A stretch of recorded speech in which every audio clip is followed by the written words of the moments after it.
we're getting a decent rejection here off of fresh air. I don't know what that's about, but yeah. So you can see here how this setup actually kind of played out. It's textbook. So much good in this chart. This is a 4-hour pulse chart. This is pulse measured against the dollar, or in this case, DAI. This is the channel I have built, and look at how pulse price has respected this midline of this channel, like on so many occasions throughout here. There was this one fake out, respected it, and then this was like probably the end of the bear sentiment here, but these were protected. Again, fake out number one, fake out number two, but in generally here, this trend here, that middle line is being respected. It was respected here for quite a little bit of a battle. And then we flipped that as support, and it was support, support, support. And then we just ripped off that level today for four times the support. And then down here in the MACD, actually, we had a similar setup before where we built this big pennant pattern, which, you got this basically this ping pong action that came in here. The MACD bounced around and then broke out, retested, and then that began the end of the sideways movements on the price chart. Right down here. But the difference this time was we got the same type of setup. This is where Richard basically comes out and publicly fights the SEC, and you start seeing movements over to the bridge. That's what. So we're going to avoid this section, I think. No guarantees, but I think we'll avoid at least half the amount of time that we spend in here. But we got the same ping-ponging in this kind of pennant pattern, and then the breakout today. So, but if it plays out just like last time, MACD will roll over, come down, test this as support, and then we'll kind of just work our way up and out from there. But so this was all foreshadowing of like the pulse price inside of a pressure cooker, just getting ready to explode, right? And so we got the break today. We got a lot of foreshadowing through Twitter, through words, and also in the technicals here. And then in addition here, the RSI has held like perfectly. Since the lows from the SEC crash to the final low here before we made the big rip, and then we just almost tapped it here again for a third time. So technically everything's super sound, and the chart structure is like gold right now, So any comments on that or thoughts? I just see the comments asking where the Rackham candles are. Where the DAI candles and the Rackham candles, is that? Let's just maybe go with what's happened in the last 24 hours, because I won't waste our time going back in time. But I honestly don't know. I'm assuming this was one of them here, and it's not Rackham, by the way. It's not Rackham that's doing the dumping. This has kind of come out now. It's his partners with Overwatch partners. There's guys in there that want out, or are selling, or whatever they're doing. So it's actually not Rackham that's selling, allegedly.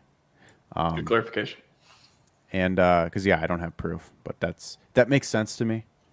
There was a lot of people that sacrificed through his pool, so it makes sense to me that it could be not just him that would be dumping, right? So, but overall, price looks super healthy.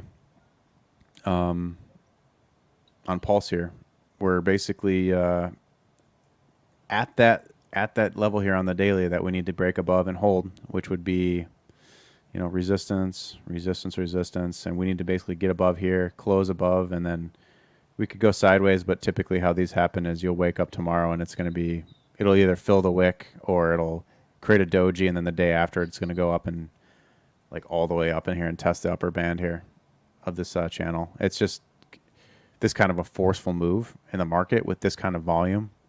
You can't ignore that. Last time we had one was here.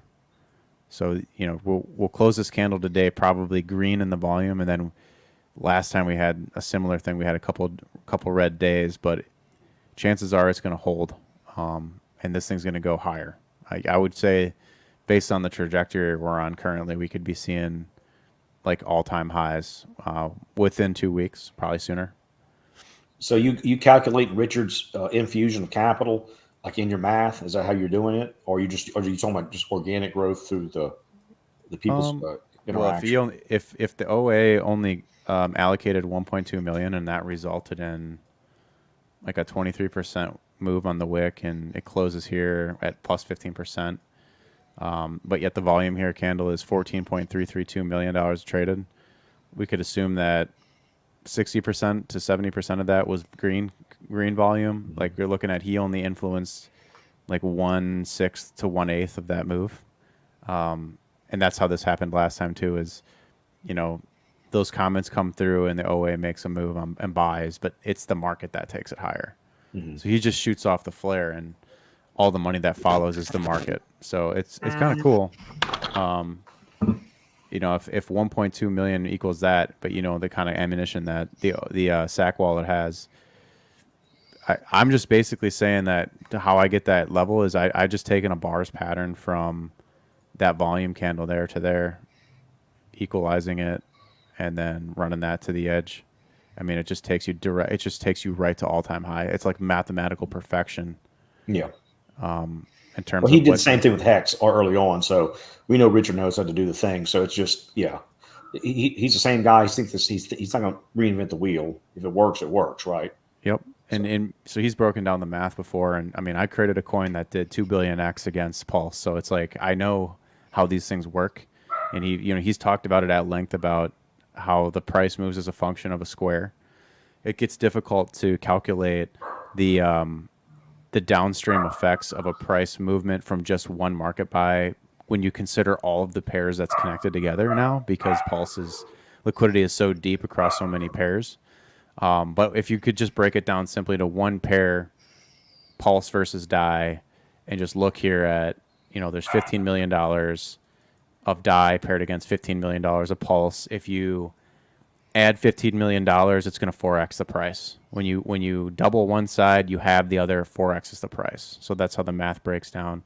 So you saw today we had a $15 million or $14.3 million of volume, and that resulted in 23% move, 23% move ish. And the reason why that didn't work out because that wasn't all buy volume, and there was sells that came in, and there's multiple pools with, hundreds of pools with different liquidity setups. But generally that's how the math works out. So, someone out there's probably taking the time to measure all that, but it doesn't matter in the end, because basically that's why it's more fun to track geometry, is because the geometry will actually lead you there, and you don't have to do all the extra work.